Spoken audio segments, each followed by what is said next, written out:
Hey, happy Father's Day in the US. It's Romania Black, and man, I've got a few more live streams yet to do for this summer, and I've been really excited about this one for a while now. Talking about Buddy Daddies.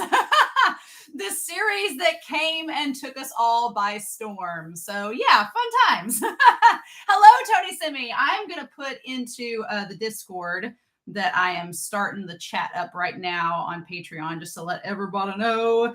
I say I'm on the live stream now for Buddy Daddies as y'all come in and we can talk about this series because I've really, really, really liked it. Yep. And there we go. All right. Hello, Brightening Spirit. Hello. Hola. Hello. Hey, Devilesque. Yes. Oh my gosh. I hope y'all are having a wonderful Sunday or Monday if it's that time for you all. But I'm so excited to talk about Buddy Daddies. I love this series. Sunspots. Hello. Hello.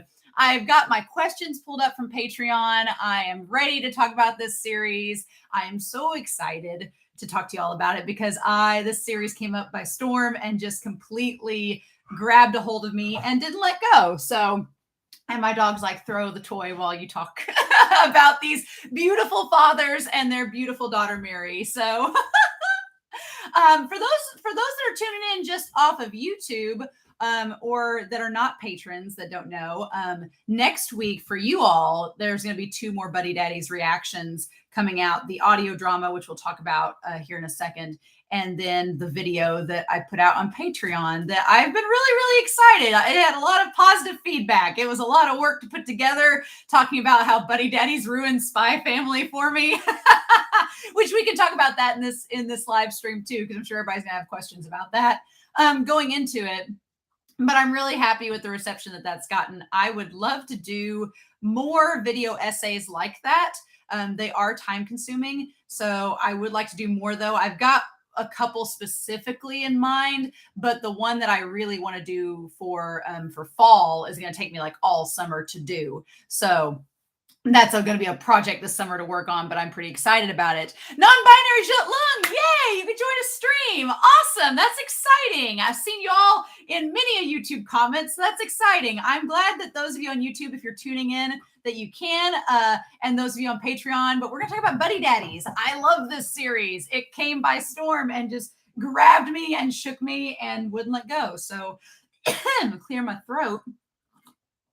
So I talk and really, really excited to spend a couple hours talking about Buddy Daddies and anything else that comes to mind with it. But I guess I'm really curious to start out this live stream talking to y'all as you join the chat. I'm really curious to ask you all if you had initially wanted to talk about, if you initially, when you saw the first trailer for Buddy Daddies and the first promo material, if you were like me and you were skeptical, or if you were completely on board from day one. Because I'll be honest, I was a little skeptical. I remember around November, the promotional material on Twitter came out for this series, and I was like, I don't know if I want to watch that. It seems like, and I was finishing up Spy Family at the time, and I thought that I was one of those that thought this seems a lot like Spy Family, except it's 2 guys instead of, Yor and Lloyd. So I was very skeptical. I almost didn't watch it. I was like, I don't know if I'm going to take my time to do that. And then the more came out, I was kind of like, Twitter convinced me. I was very much convinced by Twitter, because everybody was like, oh, what if it's like a BL version? And I was like, okay, you're getting me. You're reeling me in a little bit more once you had the BL element. But I was curious. I'm curious what you all think. Tony Simi says, I wanted to check it out because of the seiyus, but I didn't expect to like it because it did seem like Spy Family, and I did not like that series. Yeah. So the video that I've got out on Patreon right now is talking about how Buddy Daddies it's ruined Spy Family a little bit for me. I liked Spy Family well and good, and I guess we'll spill the Spy Family tea here in a little bit. I like Spy Family well and good, but the second half, the second core of Spy Family season 1, I had a lot of problems with narratively and then pacing wise. I was just kind of being like, okay, when are we going to get to the point? And then it didn't feel like to me like we got to a point, and I was just like, oh, that's it. Oh, Okay. And whereas Buddy Daddies is a very tight 12 episodes, it's like just boom, boom, boom.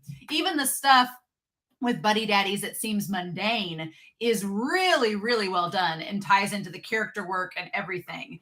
Non-binary Jet Lung says, I did not watch the trailer, but I saw the promotional poster and thought it was a gay spy family. Yeah, like many others. I was somewhat indifferent about Spy Family and dropped it after a few episodes. I like Spy Family, but it's not, it comes across more slice of life as it comes on, more comedy and slice of life. It's not, Spy Family is a hard genre to kind of pin down because it presents itself like it's maybe a mystery, but it's not really. Like maybe it's action based, but it's more comedy. Like maybe there's some romance, but not really, at least not at this point. And I feel like the video that's going to come out next week on YouTube, we've talked about it in the Discord. I feel like there's going to be, if you're a Spy Family stan, you're not going to like it because I'm kind of critical, but I feel like it should be. So I know Spy Family's new season is going to come out this fall, but I'm like, I don't know if it's probably not going to be one of my, it's probably not going to be one of my, oh, I'm going to jump on and watch this immediately. It's probably going to be like, well, maybe if it wins a poll,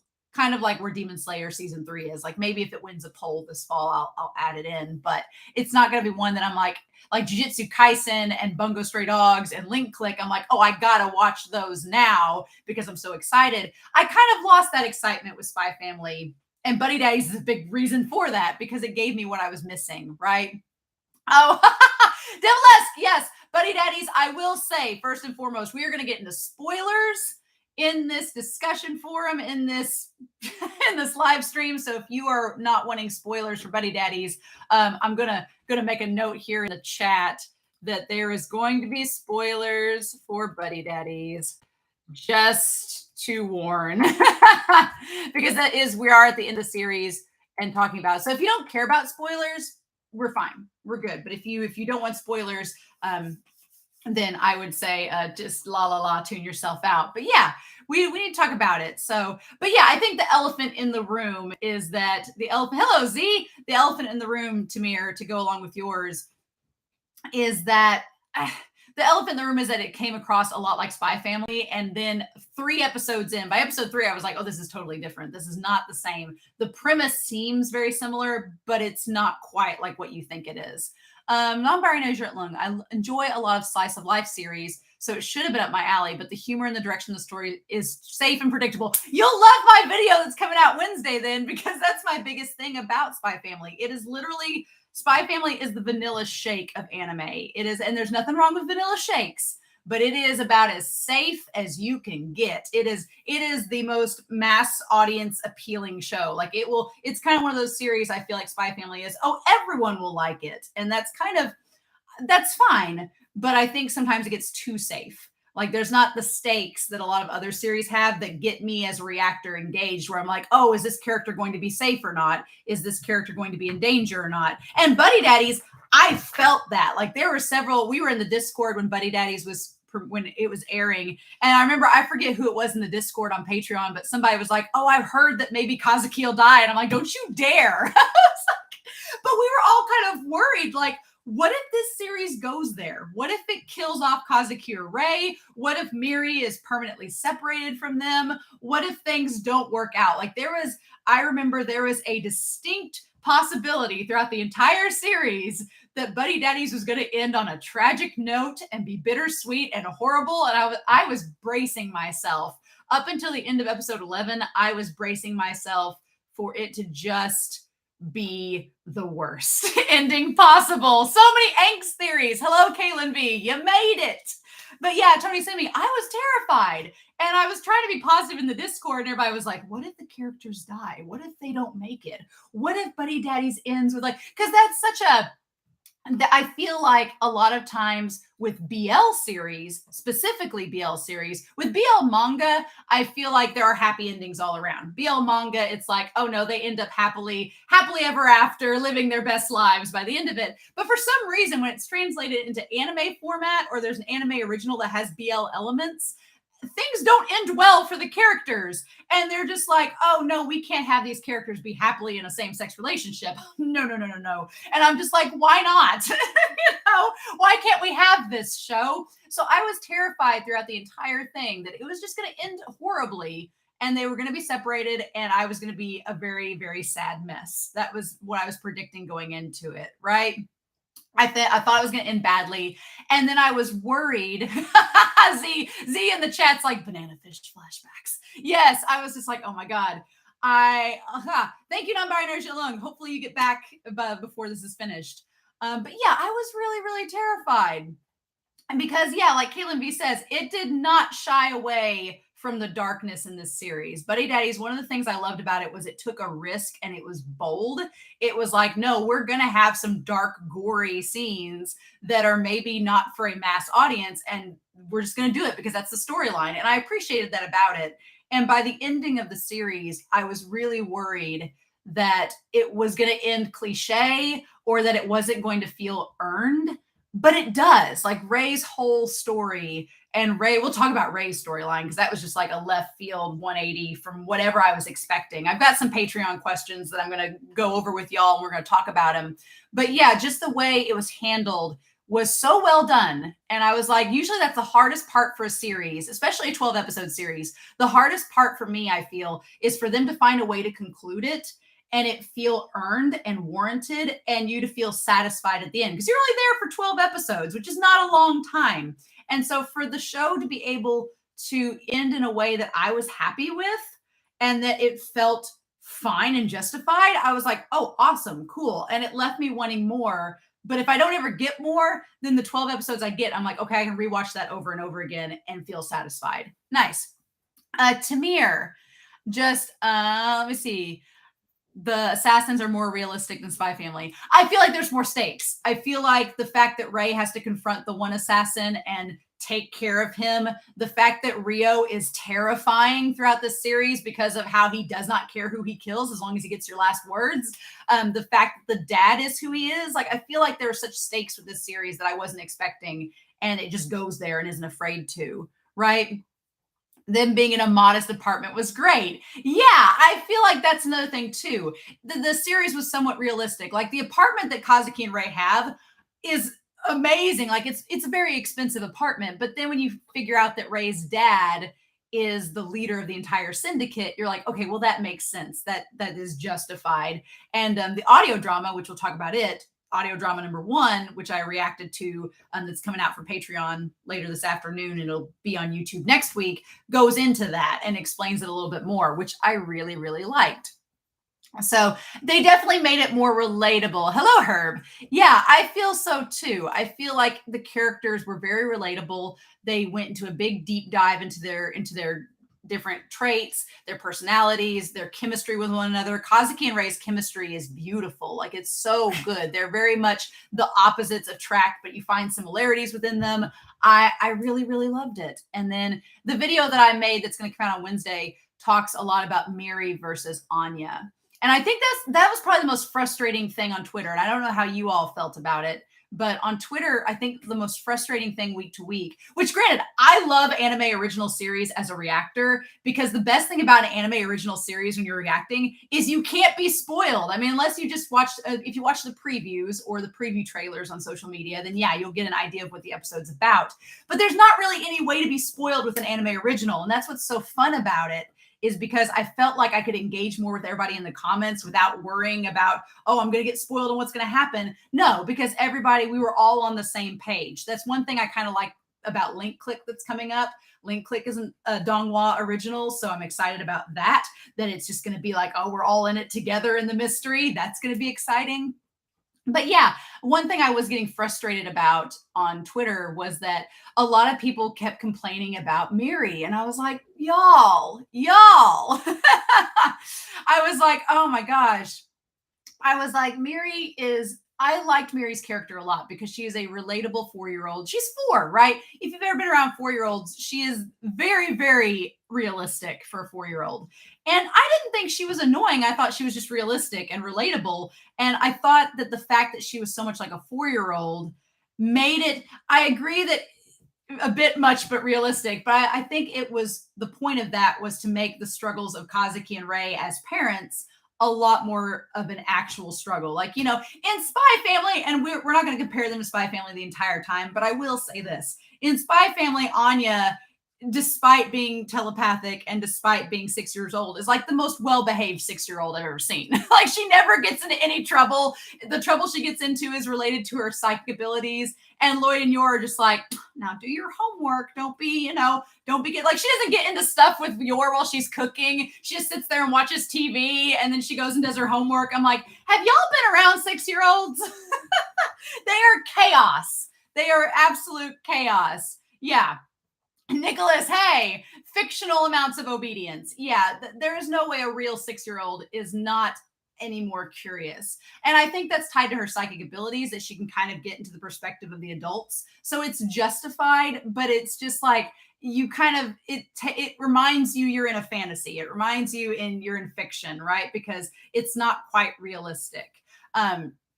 Whereas Mary, Mary acts like an actual 4-year-old, and I don't feel like it's too much. I feel like it's just enough, and it makes the struggles of Ray and Kazuki all the more hilarious, because they're two guys that have no clue how to parent, and suddenly they have this 4-year-old and they're like, what do we even do? And so it makes that more humorous. It makes it more, and you get more empathy for Ray and Kazuki. You see the bond develop between them because they have to work at it. They have to work at being parents when they have no clue what to do. And it just makes that all the more realistic. I think one of my favorite moments is when Ray is trying to run shirtless in his jeans, running on the treadmill, and Mary gets on there and like presses the button, and he's just like, stop. That's one of the best moments, because it's something I could see a 4-year-old doing. Ray's not paying any attention to her, and unlike her just sitting in front of the TV, glued to the screen, she's like, no, I'm gonna mess up stuff, because that's what 4-year-olds do, right? And it forces them to become parents, right? That is the one thing. You're at work, Killer Queen. Why not watch this at work? But I felt like, and this is one of the last comparisons to Spy Family I'll make.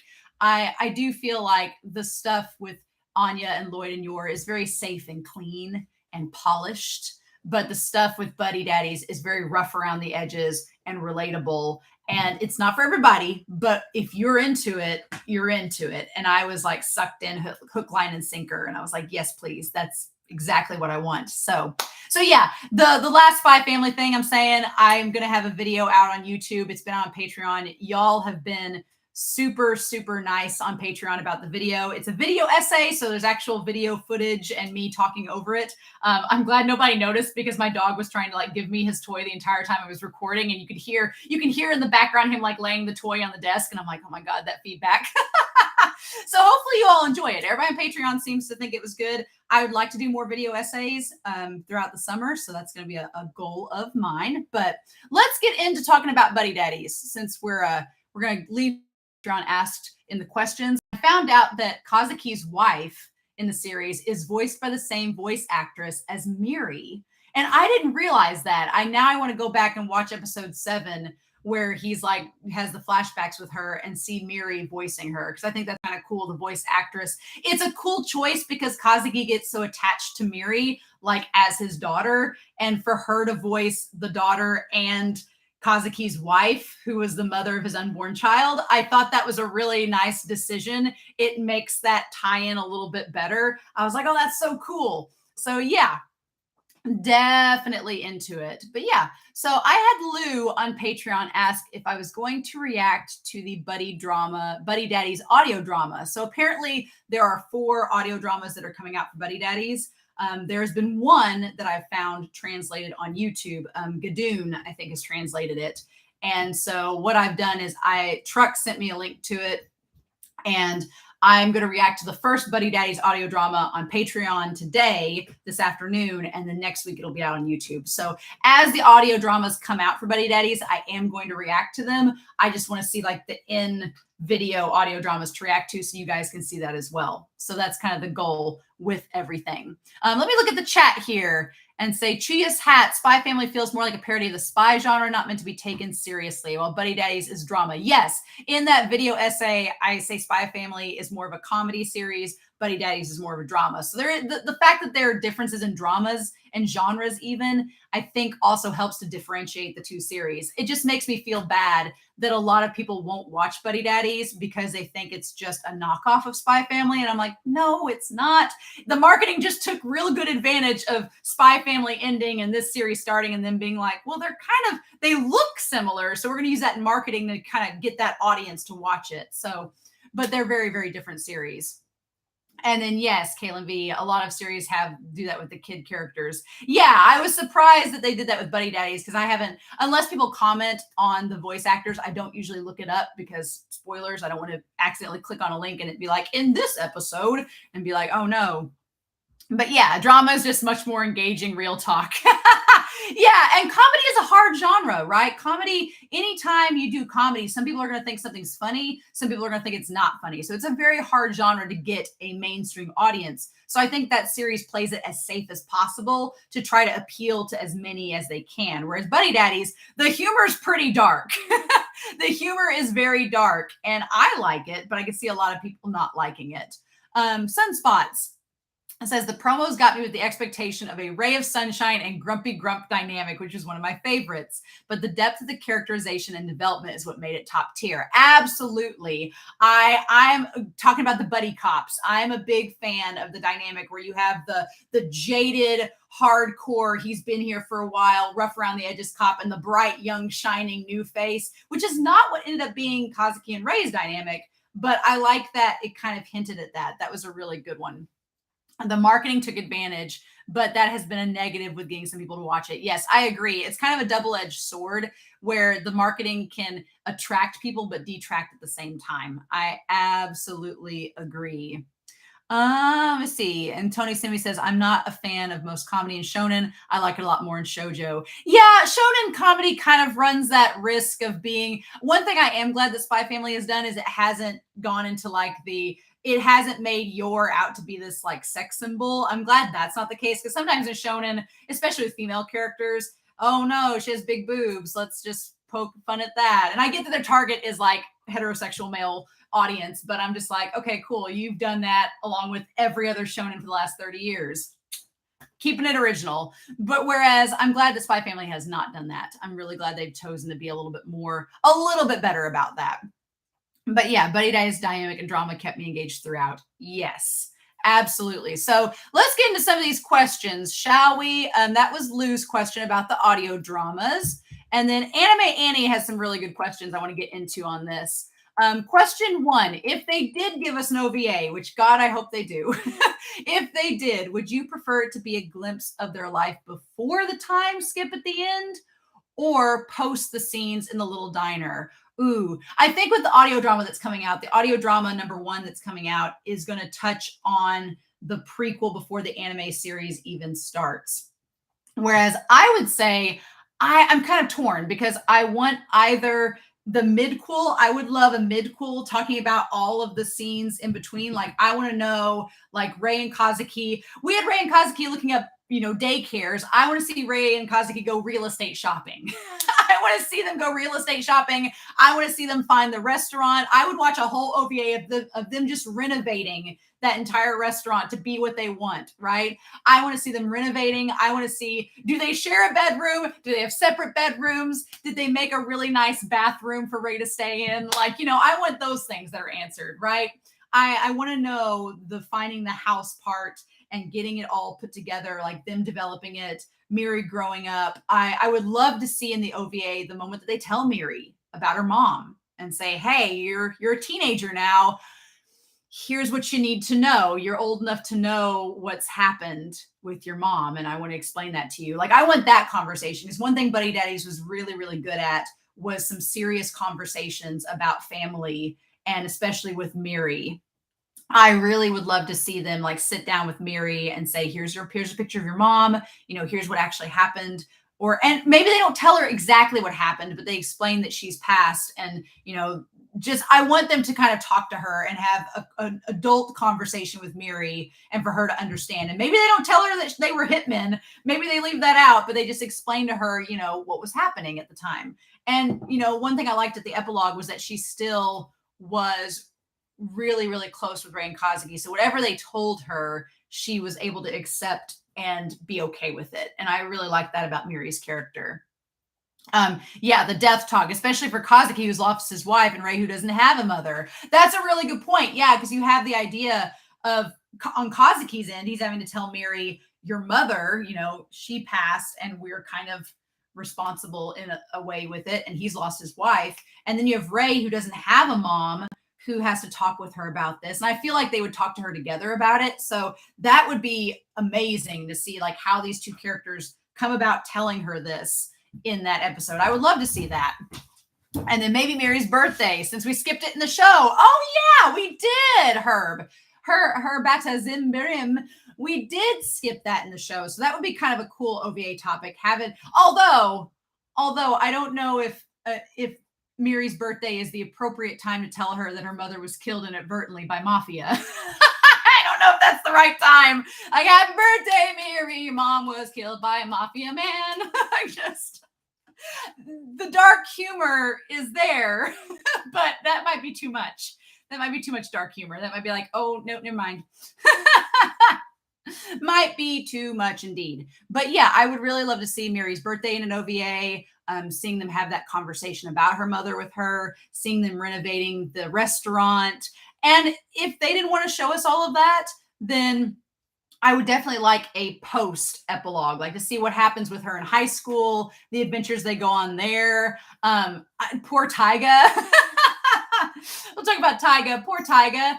I would like to think that the one thing that did kind of make me a little bit sad in the epilogue, and my headcanon is that she at least ends up going to the same high school as maybe some of those characters. It'd be really cool if the two girls and Taiga ended up going to high school with her, because in Japan, a lot of times, just because you went to the same elementary school or preschool does not mean you ended up in the same middle school or high school. So my hope would be that they would end up in the same high school, at least with Taiga, and maybe with the two girls as well. And then, because you could have so much fun with Kazuki and Rei having the dad moments, the parental moments of your kid brings home their first boyfriend and they're just like, no.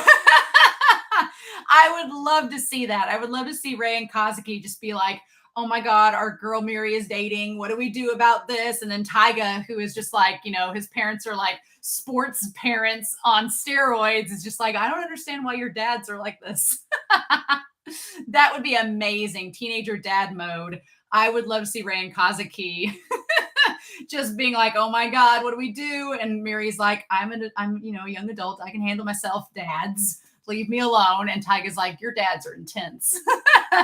Because we know that even though Kazuki is a bit terrifying and overprotective, Rei is like scary overprotective. Rei is the one you have to worry about. He, even though he can't technically hurt anybody anymore, he would still be like just looming over Taiga, being like, what are you doing? I can do something with the spatula, at least, right? The shovel talk with Kazuki and Rei. Yeah. Mm-hmm. So Anime Annie says Kazuki would do so much research and ask the mums group for advice on how to break it to Miri. That's a really good point. Although that'd be interesting how Kazuki would have to go about it, because Kazuki can't just say, hey, mom group. So me and my boyfriend, we kind of like we're inadvertently responsible for her mom's death. He'd have to break it a lot gentler and be like, hey, Miri's mom died. How do I break it to her? What do I do? And maybe he asks Kyu-chan. Kyu-chan knows all the answers. So maybe Kyu-chan would be the one to converse with about that.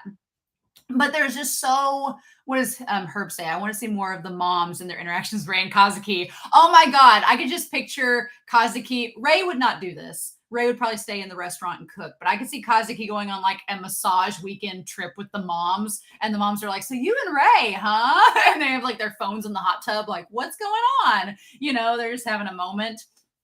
That would be really cool to see. I would love that. But that's the one thing I loved about the ending of Buddy Daddies. It leaves it so open. Like if the animation studio ever wants to do anything else with this series, they can go so many different ways. They can do midquels, they can do post epilogue, they can go all sorts of directions. Like if they ever decide one day, they're like, hey, you want to just do a random OVA for Buddy Daddies? Just do it. That would be amazing. I would love that. And then it'd be easy for the moms to think Kazuki blames himself for Mary's mom's death and when he's not responsible. Yeah, I think, Kaylin, that would be the way to go about it. the way to go about it would be just to frame it as we're not even going to involve the mafia angle of it, just the mom dying and how to break it to Mary. Sunspots, I'm going to talk about that. That was one of the questions talked about. I guess that Sunspots comment there leads directly into the next question, so I'm going to touch base on that in a minute. But yes, as Anime Annie says, it's very similar to Skate the Infinity, where the animation team, I love that they left it completely open to do whatever they wanted with it. I thought that was a really, really good choice to leave it. The epilogue makes it to where you have so many opportunities. You can just do so much. And even if the animation studio does not do anything, like the fan fiction opportunities, like they just left it, they're just like, here you go, AO3, you do something with this. And all the AO3 writers are like, can do. Like, I love this. Like all the bonkers fan fiction. I cannot imagine. I've not got the chance to really explore them yet, but I'm probably going to as soon as this live stream is over, right? But yeah, so Anime Annie's next question was, of the side characters, are there any you wish could have gotten more about? Kyu-chan! Like that was, as soon as Sunspot says the day in the life of Kyutaro OVA, no, I would watch a whole spin-off series of Kyu-chan. His backstory, how he got into the bar scene, like I would be all for Kyu-chan. And you know what it reminded me of? If you've ever read any classic 90s BL, and this is not a 90s or classic BL trope, it's something that happens now. I'm thinking of like on my shelf back there is Sayonara Game and Love Nest and all of that. But what I'm thinking of is like in a lot of BL series, you have your main couple that's at the start of the series, and then they do like a spin-off where the side character gets like a romance and the side character gets a story. Buddy Daddies could so do that too. They could have a spin-off series of just Kyu-chan. Let's get his backstory. What does he do after the incident with the mafia? What happens then? Where does Kyu-chan go? Does he keep his restaurant? Does he help Kazuki and Rei start up their restaurant? Does he leave town? Does he find like a partner or so? You know, there's so many opportunities they could do with Kyu-chan, but his character was so much fun. And I really loved like how loyal he was to Rei and Kazuki. And he was a damn matchmaker. He was the matchmaker of the series. He was keeping them boys together no matter what. I was like, hell yes. I just love, he had a choose hat. He had a whole secret fancy safe house that looked expensive. He has backstory and we need to tap into it, series. I want my Kyu-chan OVA. I want it. He does the peace sign vanish meme like, bye. Yes, the crossover of Kurito no Basket and Hinomaru Zumo. No, Roberto, I don't know Hinomaru Zumo, so I'm not sure what that crossover would be. Did he quit the organization? Yeah, now I'm curious. Yeah, that's the thing. We know that Rei and Kazuki left, and Rei was very adamant about we're leaving. But what about Kyu? Did he stay? What happened then? I mean, Rio's dead. That was his main client other than the two boys. So what else do we do then? I don't know. I think you could do a whole meme with him, and I would. Yeah, he is still implied to be in contact with him. We could have a whole series. You could have Rei and Kazuki cameo in it. It could be really cool. But yeah, I want more Kyotaro backstory. He's the one character we see photo of him in the shop, so at least he's still in contact. Yes. So of all the side characters, he's the one I wanted more information on because he was really directly connected to the boys. So I just wanted to know like what he ended up doing. Like how did that end up going? Yep, that was definitely one I wanted.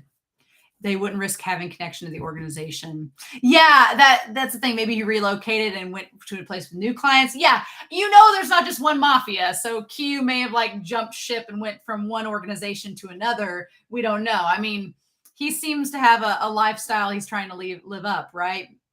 He has a backup plan and savings. Oh, I'm sure, right? Or you know, Kazuki was just like, here's some of the money my sister-in-law didn't take. Take some of that with you. Who knows? Yeah, I really liked Karin. I liked Karin a lot. She was a good side character. I feel like her story was kind of pretty much set, though. Like she talked about going off to art school, her relationship with Kazuki and with the mom, with the wife. So I feel like that was all. Her character kind of got elaborated enough. It doesn't need more explanation. I'll be honest, though. When Karin was first introduced in the story, I was so afraid she was going to be a damn cockblock. I was so afraid. We'll talk about that later with expectations. That's another Patreon comment. But I was so terrified that she was going to come in there and be some girl that was going to be like a love interest for Kazuki, or was going to be like some arranged marriage for Ray, or was going to try to break them up. And I was like, no, this whole series about these two guys trying to raise this girl. We don't, three's company, four's a crowd. Get out.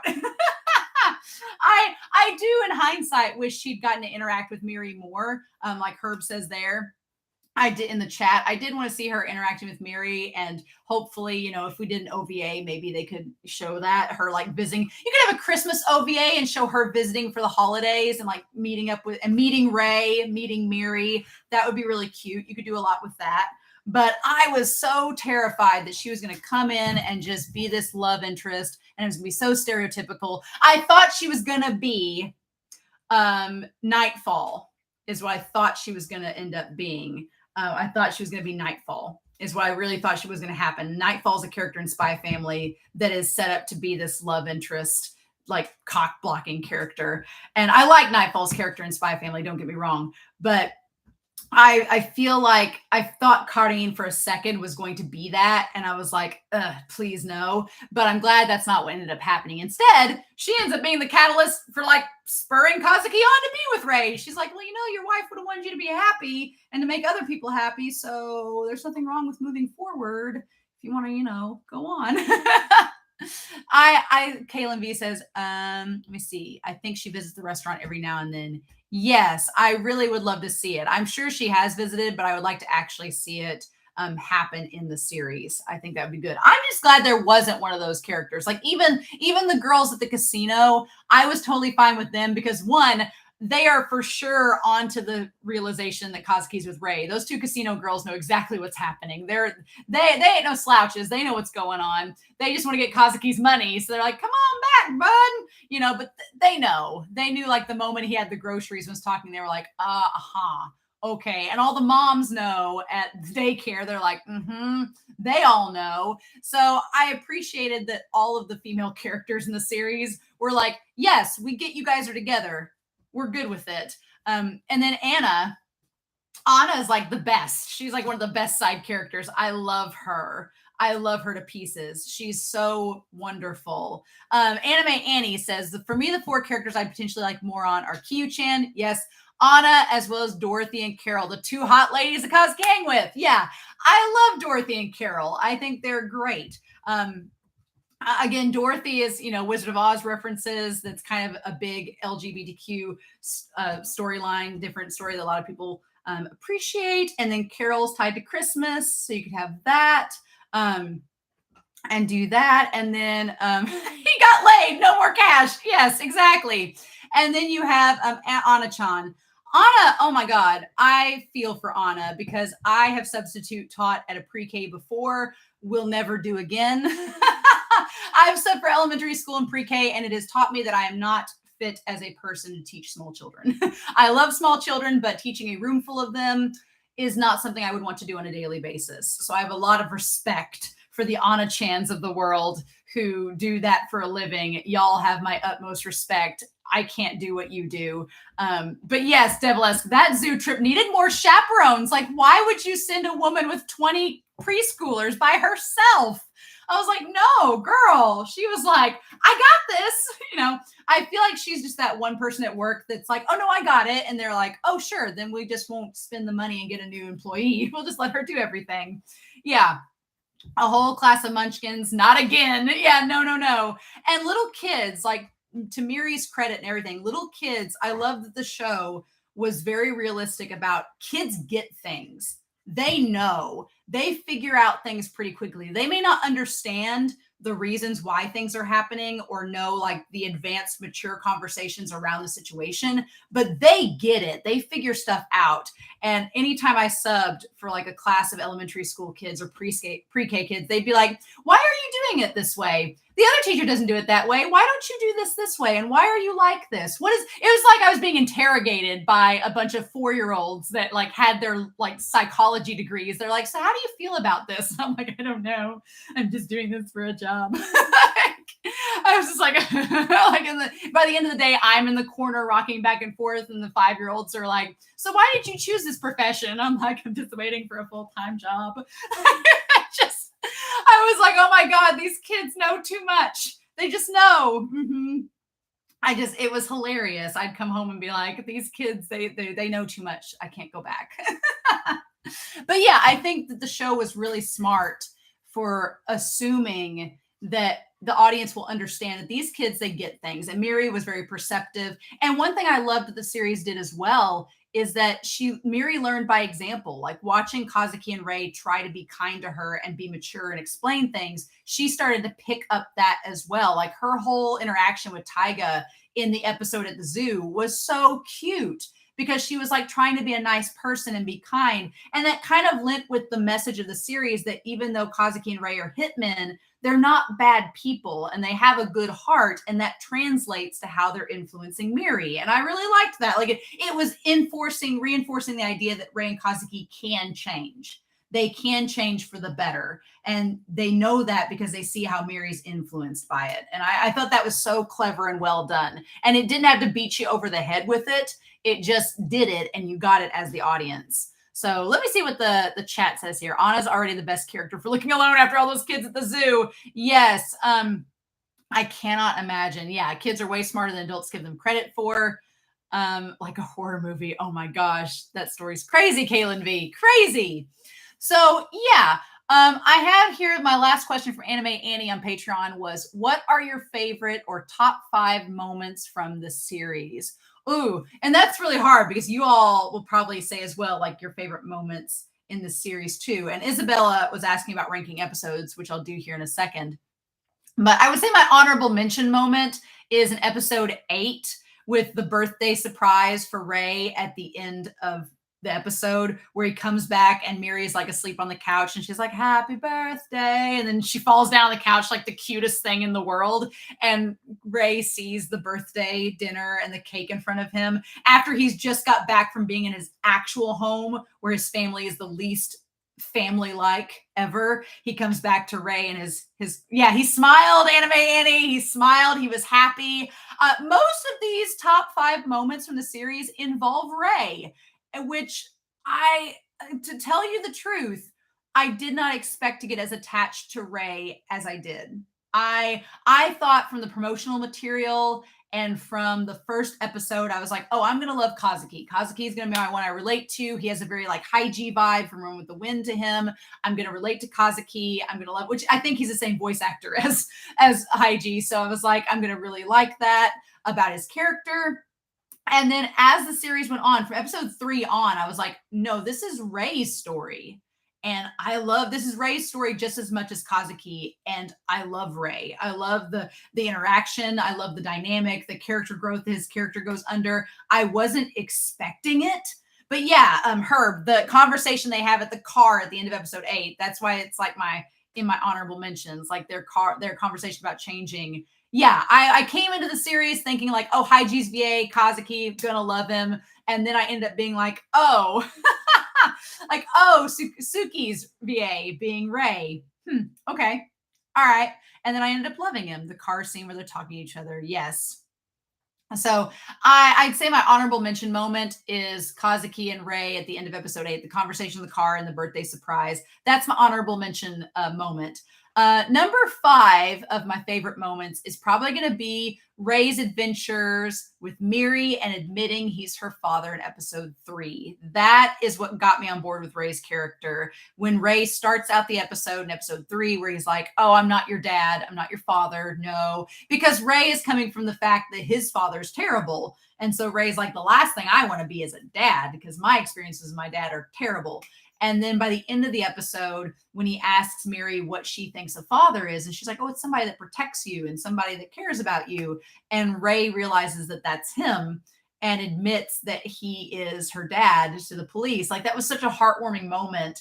And it was so early on in the series. I was like, oh, okay. All right, show, you're getting me on board. I'm on board with Rei's character now. And I'm on board with the fact that they're both her dads. I'm totally in. You hook, line, and sinker. You reeled me into this. So I thought that was a really, really, really good moment.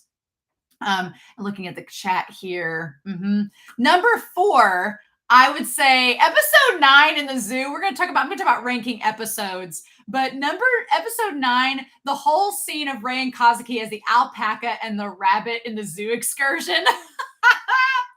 What the that scene was so ridiculous, and I loved every moment of it. The fact of them wandering around chasing Miri like a bunch of stalker dads, getting flustered, Kazuki freaking out about Taiga when they're 4 years old, that this is the last moment you need to be worried about her. Kazuki, come back in 10 years and maybe, in the epilogue, that's when Kazuki should start to get worried. In the epilogue, that's when he should start to have a little bit of fear. But when they're 4 years old, no. I loved how much, and the fact that in the rabbit and alpaca costumes, they kept in character, where Ray's character kept being like, peon, like at the end of it.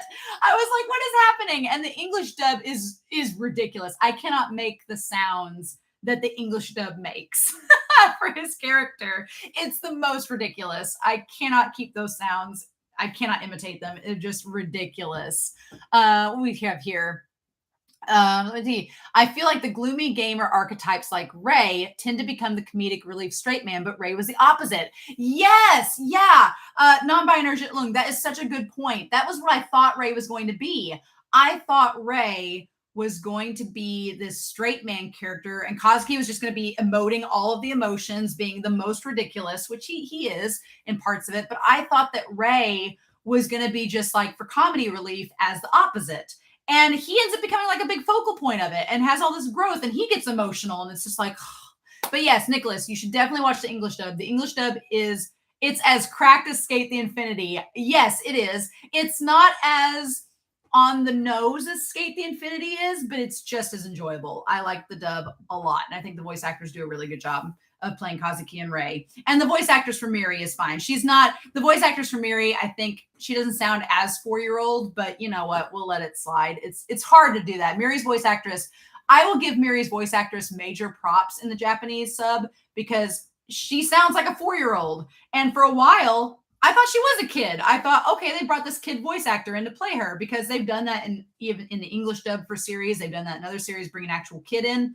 But no, the voice actor did an amazing job of being 4 and being believable, and then coming back as a teenager, and you're like, oh yeah, sure, really good. So yeah, number 3 was Miri at the family day, where she writes the little note for the family field day, and Ray opens it up and says family. I was tearing up. I was like, nope, I'm done. I was like, nope, that's it. We're done. I was like that. At that point, I was like, oh no. And that's an episode, it's an episode 8 or 9. So at that point, it's really, really, really sad because at that point I realized, oh, they are getting us really hooked into the idea of Ray and Kazuki being a family. They're going to destroy us in the last half of this series, aren't they? They're going to destroy us in the last couple episodes. And then they do. So it's like, dang it, no. So yeah, I guess that would be episode 9 when that happens.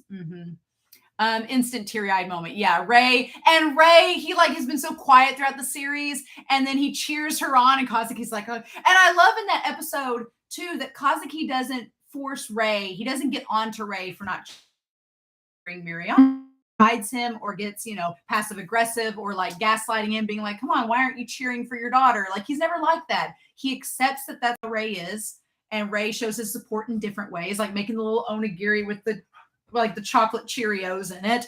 I was like, that was so cute. And then when Ray finally does get vocal, it's just like, it's such a sweet moment, right?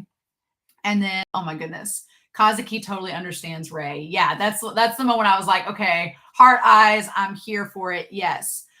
There is interviews with the staff. I have read some of the interviews with the staff, Herb, talking about the behind the scenes. I read some of them after the series was over. But I may have to go back and try to find them again. Yeah, Anime Annie, I do believe that the field day episode is like the happy beach day episode. Right before the sadness. It's like right before those damn palm trees come in. That's when we had the happy moment. And then number 2 and number 1 of my favorite moments was really hard to pick between because I was like, I would say my second favorite moment is Rio standing, or not Rio, is Ray standing up to his beliefs in episode 11 and convincing Kazuki they're going to be a family. Like episode 11, I'm going to talk about it. Episode 11, when we ranked the episodes, was like, I was so sad from episodes 10 to the midway point of episode 11, I was so sad and angsty and being like, okay, here's the pain. How are we getting out of this? And I was fully convinced that there was not going to be a happy ending. I was like, nope. I was like, we're not going to have our happy ending. It's going to end bittersweet. And I was fully preparing myself. And then the moment that Ray has that monologue to Kazuki, where he's like, no, he's like, we're not going to send Miri away. We're not going to go into hiding. Screw all of that. We're going to stand up to my dad. We can change. He's like, I realized I love Miri. I love this family. We're going to do this. And I was just like, oh my God, are you serious? And he like grabs, and then Kazuki grabs Ray by the shirt and the classic BL move being like, what do you think we're going to do? And he's like, we're going to be a family, bitch. And it's like, ah. And then they go to Q-chan and like, they both stand up being like, we're going to be a real family. And I was like, at that point, I was like, okay, episode 12 is going to be fun. I'm going to love episode 12 a lot because of how episode 11 ends. I was like, oh, Ray's character growth coming so far. And then my number one moment was just basically the latter half of episode 12. That was it. I was like, everything from the moment they show up at the mansion and Kazuki says, my partner's a human weapon. And Ray's like, that's my partner. He comes with me. I was like, oh no, we're good. We're solid. And then Rio's death. Rio's death was like the grisliest thing in the entire series. And it was so well done. The whole lead up, like Rio is stalking Kazuki like Jack Nicholson in The Shining. He's just stalking him, being like, I want to know your last words before I kill you. And Kazuki's like, I'm not telling you. And then the fact that he gets the knife through the throat, the fact that it's the lighter that Ray gave Kazuki that he uses to light the flame that ignites everything. The fact that he didn't get to write down his own final words. The notebook burns up before then. It was a very satisfying character death where you're like, nope, that was long time coming. And it was very satisfying. And then the whole confrontation, because I figured they would kill Rio because they have to. Like Rio would chase them down to the ends of the earth. It was a lot more gory and a lot more shocking, like Tony Simi says, than I expected. But I did expect Rio to die. I wasn't sure how they were going to handle Ray's dad. Because I was like, they could kill Ray's dad. But I'm like, then, because in the Discord, we were talking about it. And in the Discord, we were saying, well, what if it's like a John Wick situation? And like, if you kill Ray's dad, then another organization steps up and they start to come after Ray and Kazuki. Like, what if it's like a John Wick scenario? Do we want that? That's going to put them even in more danger. And so I was a little bit afraid that was going to happen because we talked about it so much in the Discord. And so I was wondering what they were going to do.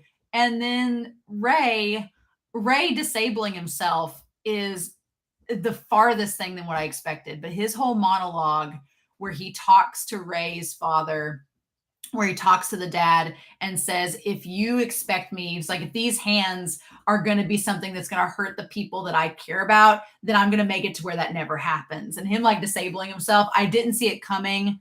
I was like, oh my God, Ray chose, because that was the one thing Ray was known for, was he was an assassin, and that was like connected to the video games, and that he was really good at it. And for him to take the one thing that he had been praised for his entire life and say, I'm going to throw it away for Kazuki and Miri. I mean, and the fact that he just walks away from the dad, he's like, you're not going to kill me because I'm your son. You're not going to, it's like that acknowledgement that no matter how much his dad, says, call me boss, I'm not your dad, whatever. The fact that at the very end, the dad can't kill his son. I was like, like Ray figured it out. He figured out that no matter what, he's like, I'm still your kid. There's that bond there. It can be minuscule, but he's like, you're not going to kill me. And then he walks away and nothing happens. And I'm like, it's great. It's great. It's great. It's great. That was my favorite moment. So yeah. Looking at the chat here, a very satisfying death for Rio. Tony Simi, I agree about the father and all of that. Which Isabella had a couple of questions for me. Which episode was my favorite? And I would ask you all this question as well. I would say it's a tie for me between the last two episodes, Everyone Will Be Hypocrites and Daughter Daddies. And I like them both for very different reasons. Episode 11, Everyone Will Be Hypocrites. It's so angsty the first half, but it's like when you go back and rewatch it after you know what's going to happen in the series, it's much more enjoyable because you know that things are going to end up being okay. So you can kind of like enjoy the angst being like, oh man, like them just like struggling without Miri, Ray giving Kazuki the lighter, them talking about leaving one another, and you're just like, no, please don't. And then when they have the conversation with Kyu-chan, and then the whole confrontation between Rio and the mom. We'll talk about the mom here in a second. I was like, oh my God. But I would say that one, and then Daughter Daddies, one of the best final episodes for a series I've seen in a while. I was like, Daughter Daddies was everything I could have hoped for. It was so satisfying. It gave me all the things I wanted and left me wanting more. I was like, oh my God, yes, please. Very, very nice. Yep. Non-binary Lung. Ray's dad not killing Ray felt very sentimental and illogical to me, but it's narratively satisfying, and I wanted a happy ending, so I don't mind much. Yeah, I felt like I thought about it for a while, non-binary Lung. I thought about it for a while because it does seem illogical in the moment. Like, well, why wouldn't he kill his son? But his son was the only one. I think that in the end, the dad's obsession with bloodlines and obsession with Ray continuing the family line is literally the main thing that keeps him from killing Ray. I think the fact that he's so obsessed, he just can't let it go. And that's kind of a nice little tie into Ray has become obsessed with keeping his family safe. So it's kind of like they both become obsessed with family, but different aspects of it. Like the dad only cares about blood. He only cares about genetics, the family line, and that lineage. And that's the aspect of family he likes and cares about, not the actual family itself. Whereas Ray is the polar opposite. He doesn't care about bloodline, doesn't care about the fact that he'll never probably have kids if he stays with Kazuki, doesn't care about any of that. He cares about the construct of family in how we care for each other and love each other. And so I love the idea that it kind of parallels those two different obsessions with family, and it works out in the end narratively. I liked it. I was like, I want my happy ending, dang it. Hello, Wicked. How are you? All right. So I did rank the episodes because why not? We're here. Why not rank the episodes? So I'll just go from 13 on to 1, and you guys can tell me your favorite episodes. I see a lot of episode 11. See a lot of those. Episode 13, the cherry picked recap episode, least favorite. Episode 8.5, don't like recap episodes. Nope. I would say, I'm going to put these in the chat too. Ranking the episodes. I would say number 13 is episode 8.5, cherry picked. The recap. Although I will say the recap was fine. I liked the recap. Okay. It was for as far as recap episodes go, I did like the way that it was organized and structured. I thought that worked out pretty good. Episode number 12 for me is probably episode 2, Kiss of Death. And then number 11 is going to be Crunch Time, episode 5. I don't have anything against episode 5 or episode 2, but those 2 episodes, I was kind of like, when I was making this list, they were the ones I remembered the least. I was like, what happened in episode 2? What happened in episode 5? They're the ones I remembered the least, so I put them down at the bottom of the list because I was like, they're not ones that I truly, I think, would go back and rewatch as much if I had a choice. Episode number 10 is going to be the first episode. Episode 1, Piece of Cake. That one is my number 10.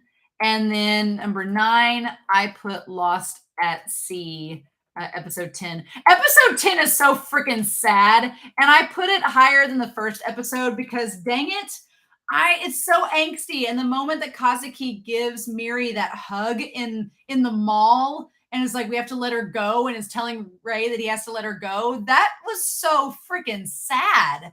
And when they get on the Ferris wheel, and they have the little moment where they're looking out, and it's like their last moment together of being happy. It's so tragic. I was so sad in episode 10. I don't think in the reaction I was hiding it very well. I was like, this is cruel. This is cruel. I don't like it.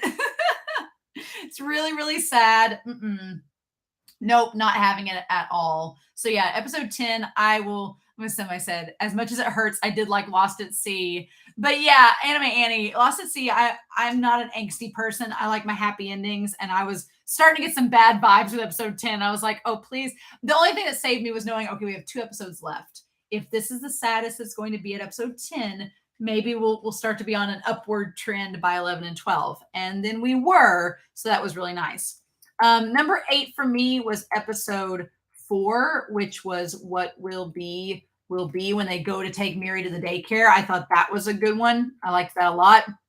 And then episode 3, Spice of Life, is my number 7. That the one where Ray, oh, Spice of Life, I mean. The one where Ray actually admits that he's Mary's dad. I liked that one a lot. That episode was really good. Also, we'll talk about the mom. I guess we should bring the mom up at this point. Miri's mom, Misaki. I don't know how you all thought about Misaki. I really, really liked Misaki's character in this series as a whole and what she did. Because, and Herb says, have I seen the art made by one of the animators? They post it once a week. Yes, I do keep up with that on Twitter. Yes, Herb.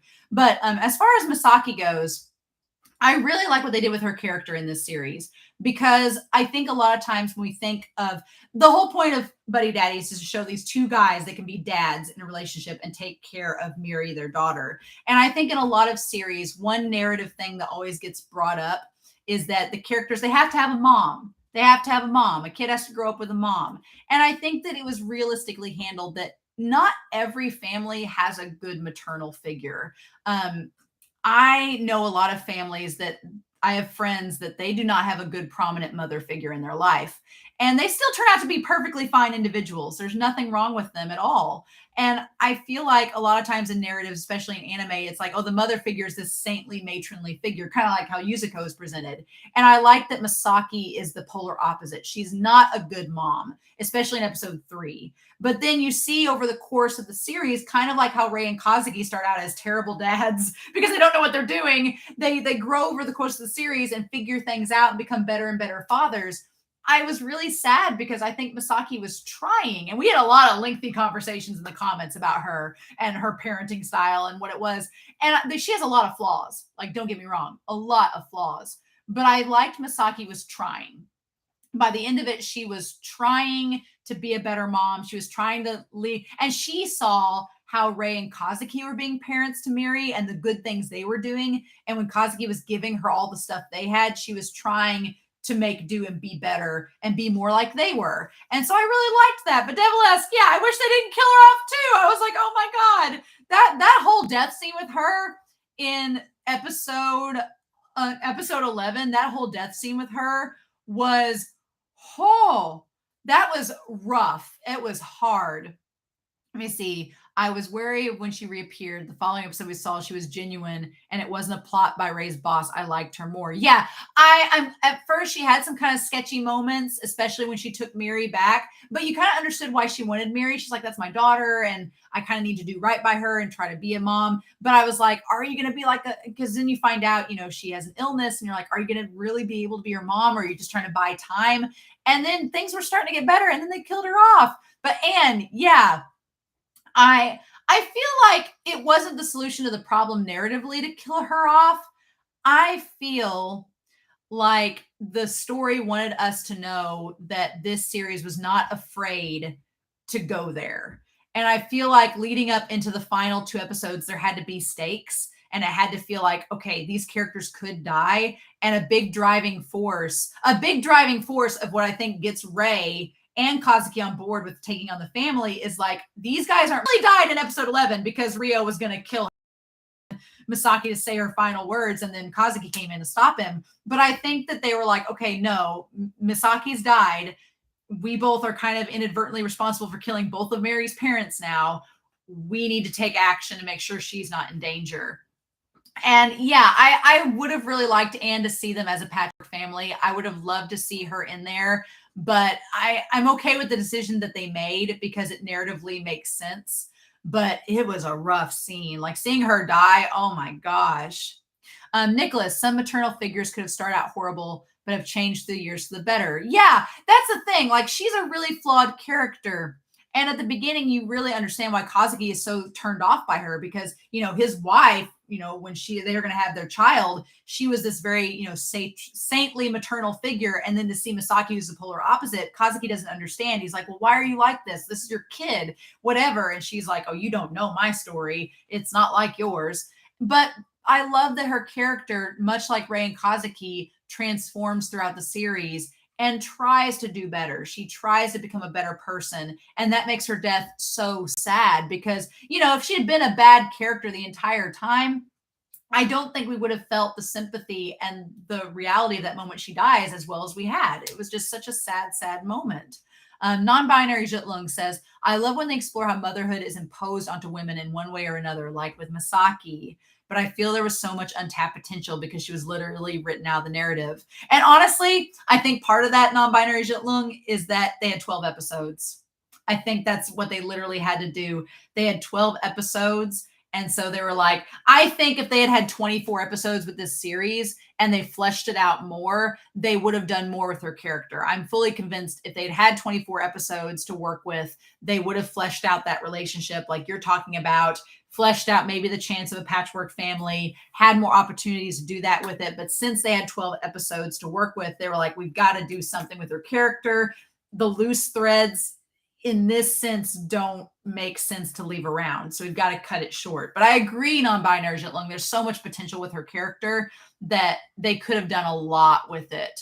But yeah, Nicholas, I know a lot of people that have this similar relationships with their parents as Misaki and Miri, and it's sad, but I'm glad this show, again, took a risk and showed that because it's able to connect to people in ways that had they played it safe with her character, they could have made Misaki an antagonistic mom figure, like a bad mom, and made her just an instant antagonist, and we don't need to deal with her. They could have made her very generic and one-dimensional, and I'm glad Buddy Daddies took the time to make her a more three-dimensional character. I'm glad they did that. I think that was a good choice narratively that they didn't have to do.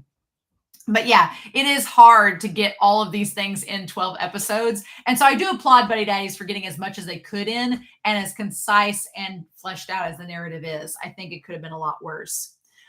Speaking of mothers, number 6 is After Rain Comes Fair Weather, which is episode 7. That episode's so good. I love episode 7. I know some people said up above that it was one of their favorite episodes. I love that in this series we got both Kazuki and Rei backstory equally. We got Kazuki kind of front loaded. We got Kazuki in the first half of the series, and the second half really focused on Rei. But the whole thing with Yuzuko and oh my god, the symbolism of the hydrangeas and the scene with Karin. I love that Karin wasn't a cock block. She wasn't there to take Kazuki away from us or Rei away from us. She's literally like the biggest wingman. I love it. God, the fact that I talked about this in the reaction and the comments, but I think the creators of this series are Bleach fans because Yuzuko and Karin, Yuzu and Karin are the two sisters in Bleach that are Ichigo's sisters.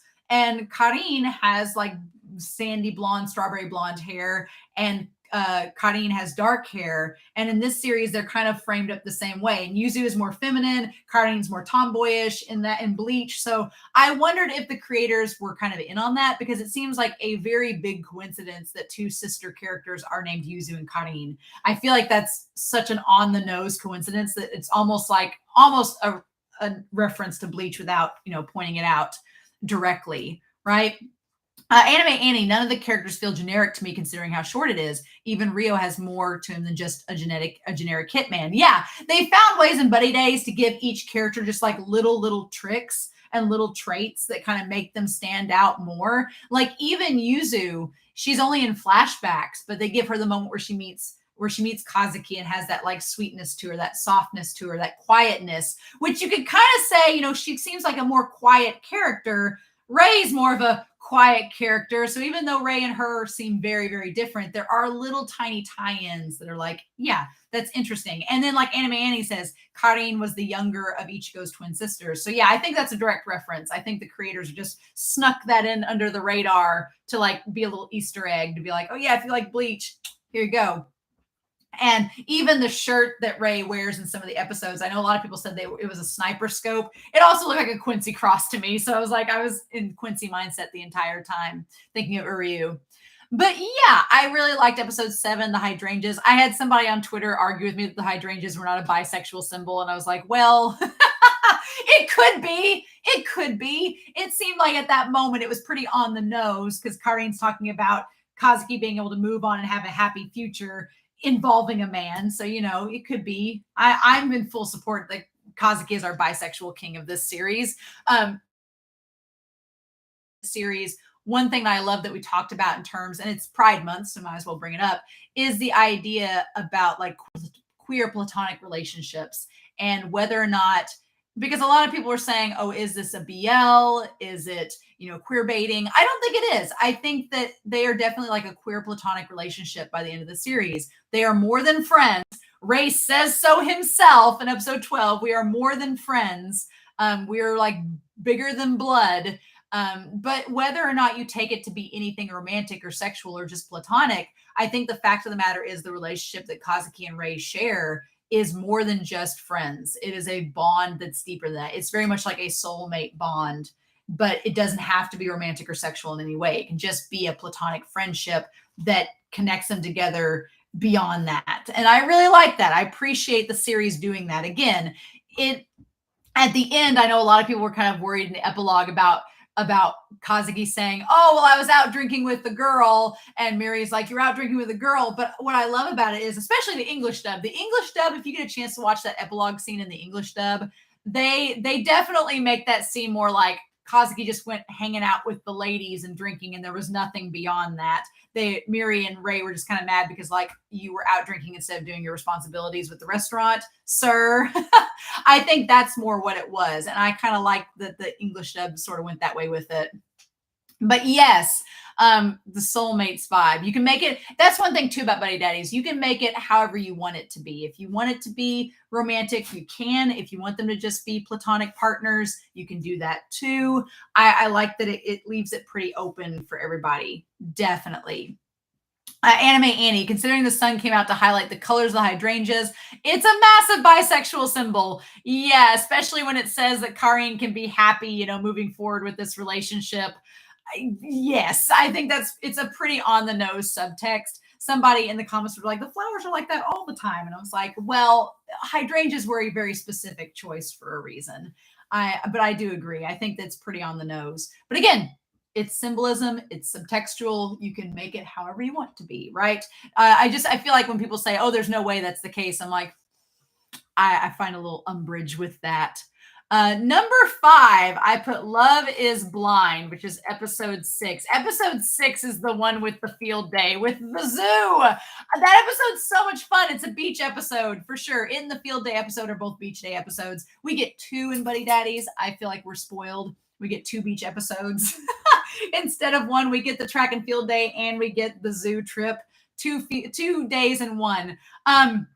What a weird episode. Love is Blind is so hilarious. I love the fact that Kazuki is into ultimate dad mode. I have to protect my daughter no matter what. And Ray is begrudgingly following behind him. Like, why are we doing this? I love the fact that Miri steps up and like is a nice person to Taiga, and Miri like tells the other girls like, oh, we shouldn't be mean to Taiga because of how he appears on the outside and first impressions, right? That she actually supports Taiga because Taiga is like a stereotypical little boy. He's just like he's into everything. He's loud. He's abrasive, and Miri's just like, well, he's actually a nice person. We just got to get to know him. I was like, that was so sweet. And Taiga is just the victim of having a sports family. His parents at field day look like the biggest sports family. Sports mom and dad, like our kid will do every sport because he has all this energy and we need to use it up. So he's going to be in every possible sport possible. But yes, Anime Annie, yes, thank you. I'll have the live stream posted on Patreon after this is over. But yeah, take care. But yeah, I feel like we would need more episodes if they want to write an explicit establishment of having the romantic partnership. Yes, I do appreciate that non-binary Jitlung. I think that this series establishes enough where they if we had more content, we could establish that further. It was enough to have in 12 episodes them establishing a family dynamic with Miri. We don't have time to do this family dynamic with Miri, dealing with Ray's family, as well as establishing a romantic subplot. That would have been too much. Too rushed. I'm glad they did what they did with the episodes that they had and the relationship that we do have. I think that works out pretty good. And we established that Ray would go anywhere that Kazuki would drag him. Yes, Ray, especially with the audio drama that's going to come out, Ray is not a very high functioning character at first. He develops it along the way, and Kazuki is very much a reason for that, which I really, really liked. And my dogs are in the background fighting. So there's Ruby and Huckleberry there. Yeah, there's Ruby. There's Ruby. Hi, Ruby. Oh, what a sweetie. I was like, they just fight in the background there. If you want a full-length establishment writing, just head over to AO3. Yes, love will find a way. Yeah, I feel like if you really want to establish a relationship, then they'll they'll have that. Oh my goodness. But yeah, so I really loved episode 6 though. The fight with them as the alpaca and the rabbit was great. Also, this man coming up and like threatening kids with a gun. I was like, well, why not in this anime, and them having to deal with it. It was such a great thing. And then poor Anna being stuck with all these kids. What can we do?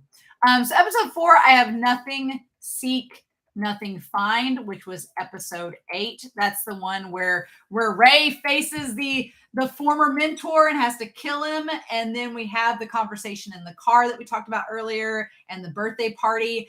Episode 8 was just a very nice, we had like episode 6 and episode 7. Episode 7 and 8 back to back were really good because you had Kazuki's backstory in episode 7 and him kind of overcoming it and realizing what he needed to do to move forward. And then you kind of have sort of the opposite where Ray does confront his family and realize what he has to do to move forward. But it's a lot darker and more sinister. Like there's a lot more, it's going to have a lot more hurdles for Ray to overcome than Kazuki's past, because Kazuki's past is in the past. He just has to, it's more internal. He has to move forward. Ray overcoming his past involves a lot more physical in the moment action to be taken. So, but I really, really liked that. And yes, happy Father's Day to all the dads in the chat. I did not intend for this live stream to be happening on Father's Day with Buddy Daddies. I was just like, oh, Buddy Daddies, we'll get to it here in my schedule. And then I realized, oh, it is Father's Day. Well, of course we have to have it on today. So yeah, I thought that was a really good choice.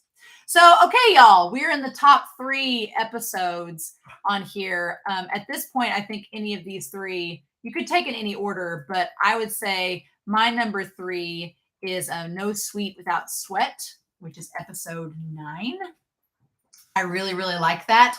Episode 9 is such a good episode because it's like the beach episode. It's track and field day. It's Ray coming out of his shell, supporting Mary and cheering for her. It's like our last happy moment before all the angst sets in. And we're like, oh my God, now it's about to get angsty and real. But episode 9 is just so, so sweet. I love the dynamic. The moment Mary hands him the little paper, he unfolds it and it says family. My heart melted and I was like, okay, well, no, show you cannot give us these happy moments with them and then expect me to accept an angsty ending. No, sir. Not going to happen. Nope. And then my number 2 is Everyone Will Be Hypocrites, which is episode 11. Now I'll make sure that I got my hypocrites spelled right. And then obviously, but Daughter Daddies is my number 1. I love Daughter Daddies. That episode, again, I did not expect the series to have as satisfying an ending as it was. I was really worried. I was like, I felt it was going to be bittersweet or sad. But honestly, these 2 episodes that end the series are some of my favorite endings for a short anime that I've watched in a long time. I think since Skate the Infinity, I've not had that satisfying an ending to a series than Buddy Daddies. I was like, because Skate the Infinity ends really, really good. Love the ending of Skate the Infinity. The epilogue of that feels like the epilogue for this sort of. And I was not expecting to have so much fun. That was all good stuff, right? So I know you all have talked about your favorite episodes in this. Huckleberry has given me this toy to throw. But yeah, so really, really love these episodes. I've got a couple more questions from Isabella. What elements of the show were most surprising from your initial expectations of it? We talked about how I was expecting there to be a cock-blocking female character that just was there to cause chaos, but instead it went all in on the queer platonic relationship between Ray and Kazuki. There's that. The chemistry between Ray and Kazuki, I was not expecting it to be as fleshed out and dynamic as it was, but it was amazing. I loved their chemistry, how they played off of each other. The humor and comedy that resulted from it was wonderful. And then just Ray in general. I started this show, when I started Buddy Daddies, I was really on board because of Kazuki's character, because he was Haiji's voice actor. He's my type of character. He's like the sunshine character in a lot of ways, but he's got an angsty past and backstory that was a mystery at the time. And so I was like, okay, I'm really character. And I thought Ray was going to be the straight man that was just played off of for comedy relief and like stuck by Kazuki's side till the end of the series. But I really thought it was going to be Kazuki focused. But no, the moment episode 3 on that we got more and more with Ray and we saw him subtly transition as a character to being this as dynamic and full focus as he was.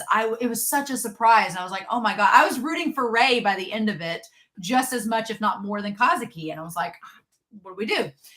Tony Simi, I'm happy they didn't write Anna as a stereotype. Yes, Anna's character was so good. And I love how supportive Anna was. Anna was just like, she was all in supporting Kazuki and Ray from day one. She was like, oh, you guys are the dads? Awesome, cool. Because we saw the one daycare at the beginning that was like, oh, you guys are the dads? Oh, well, I don't know. Maybe we don't have room for Miri. And no, Anna was like, I'm here for it. She's so supportive and sweet. She was always like, she was there to like guide Ray and Kazuki along, but she never told them what to do, which was really, really sweet as well. I thought I wouldn't like Ray as much as I do now. Ray is like one of my favorites. Like, I loved Ray's character design more than Kazuki because I like the undercut and like the hair up and everything. But his personality, I'm like, I'm all for it. I love by the end of it. And I love his epilogue look where he's grown out his hair and he has it tied back and he's like got the French toast like he's the chef. I love that Ray went from a guy eating Cheerios out of a bowl, and that's what he thought was a meal, to making this beautiful French toast and everything. Like him, just how far he's come. It's wonderful. Oh, okay. The VA hasn't acted in anything I recognize. Yeah, Anna-chan, her voice was really good too. I really liked it as well. And my dog has thrown this toy expecting me to find it, and there it is. Yes. All right. So cool. And then the last question I had on here was, if you had a chance to change anything about the show, would you, and what would it be? Yes, I have one thing I would change about the show. Make it longer.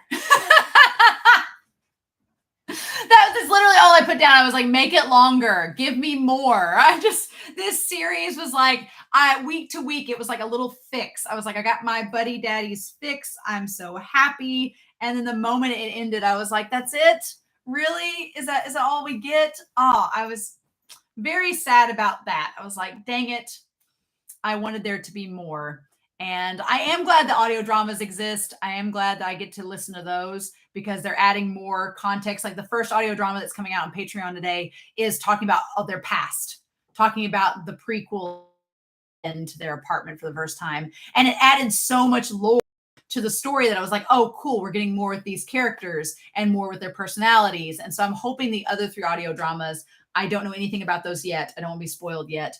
I'm hoping those will add to everything as well. Whether they're happening in the season itself or midquels or after the epilogue, I don't know, but I'm really excited about them. So that's going to be a lot of fun. But yeah,